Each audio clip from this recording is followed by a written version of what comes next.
இன்றைக்கி வந்து பார்த்தீங்கன்னா ஃப்ரெண்ட்ஸ் ரொம்ப நாள் என்கிட்ட இருக்கிற ஒரு மீன் செட்டப்பை பற்றி பார்க்க போகிறோங்க. இதுதான் அந்த செட்டப்பு. ஃபஸ்ட்டு கப்பீஸ் வந்து இதில் போட்டு வளர்த்தேங்க. அதுக்கடுத்து வந்து அதை எல்லாத்தையும் எடுத்துட்டேன். அதுக்கடுத்து போலார் பேரட் மட்டும் ஒரே ஒரு பேர் வந்து இதில் போட்டு வச்சுருந்தேன். கொஞ்ச நாளையே அது வந்து ப்ரீட் ஆகி குட்டிகள்லாம் கண்ணில் தட்டுப்பட்டுச்சிங்க. அதுக்கடுத்து சரி எதுவுமே எடுக்கல, அதாவட்ட பேரண்ட் கூட இருக்கட்டும், எவ்வளோ தான் பிழைக்குதுன்னு பார்க்கலான்னு விட்டுட்டேன். அதுக்கடுத்து இன்றைக்கி அது எப்படி தான் இருக்குது அப்படின்னு சொல்லி பார்க்குறதுக்காக தாங்க இதை மொத்தமாக வெளியே எடுத்தேன். பார்த்தா குட்டிகள்லாம் கொஞ்சம் நல்லாவே வளர்ந்துருக்கு எல்லாமே.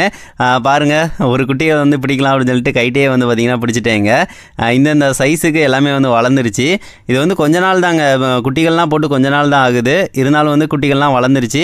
அடுத்து வந்து ஆனால் ப்ரீட் ஆகும்னு பார்த்தேன். அடுத்து ப்ரீட் எதுவும் ஆகலை. சரி ஃபஸ்ட்டு குட்டிகள்லாம் எடுத்துகிட்டு அதுக்கு ஒரு ப்ரீடிங் செட்டப் மாதிரி போடலாம் அப்படின்னு சொல்லிட்டு எனக்கு தோணுச்சு. சரின்னு சொல்லி குட்டிகளை ஒவ்வொன்றா வந்து இந்த மாதிரி எடுக்க ஆரம்பிச்சிட்டேன். அதுக்கடுத்து எந்த குட்டியுமே பிடிக்க முடியல. அதனால் ஃபாக்ஸ் டெயிலை மொத்தமாக எடுத்துலான்னு எடுத்துட்டேன். இதில் ஒரே ஒரு இனுக்கு தாங்க ஃபாக்ஸ் டெயில் வந்து போட்டது. இது நல்லா வந்து வளர்ந்துருச்சு. அதுக்கடுத்து தான் பேரண்ட்டெல்லாம் பிடிக்க முடிஞ்சிச்சு. பேரண்ட் வந்து பாருங்களேன் எவ்வளோ பெரிய சைஸாக இருக்குது அப்படின்னு சொல்லிட்டு. இது ஒன்று, அதுக்கடுத்து இது ஒன்று. இது வந்து நான் பேராக போடணுன்னே போடலை, அதுவாக பேராக ஆகிக்கிருச்சு. அதுதான் கரெக்டாக 2 மீன் போட்டேன். அது வந்து ரெண்டுமே வந்து பார்த்திங்கன்னா மேல் ஃபீமேலாக இருந்திருக்குங்க. அவ்வளோதான். அதுக்கடுத்து எல்லா குட்டிகளையும் எடுத்துடலாம் அப்படின்னு சொல்லிட்டு எல்லாத்தையும் வந்து எடுத்தாச்சுங்க. எல்லாம் இந்த அளவு சைஸ் இருக்குது. ஒரே ஒரு குட்டி மட்டும் ரொம்ப பொருசாக இருந்துச்சுங்க. பாருங்கள், பேரண்ட் மட்டும் இங்கிட்டு தனியாக நின்றுக்கிருச்சு. மீதி எல்லாமே வந்து அங்கிட்டு வந்து குட்டிகள் வந்து போய்க்கிருச்சிங்க. பேரண்ட் வந்து இது வந்து மேல் நினைக்கிறேன், அது ஃபீமேல் நினைக்கிறேன். நல்லா சைஸ் வந்து இந்த அளவு சைஸ் இருக்குங்க. அதுக்கடுத்து குட்டிகள்லாம் வந்து ஒரு 10 குட்டிகள் அளவுக்கு தான் இருக்குது.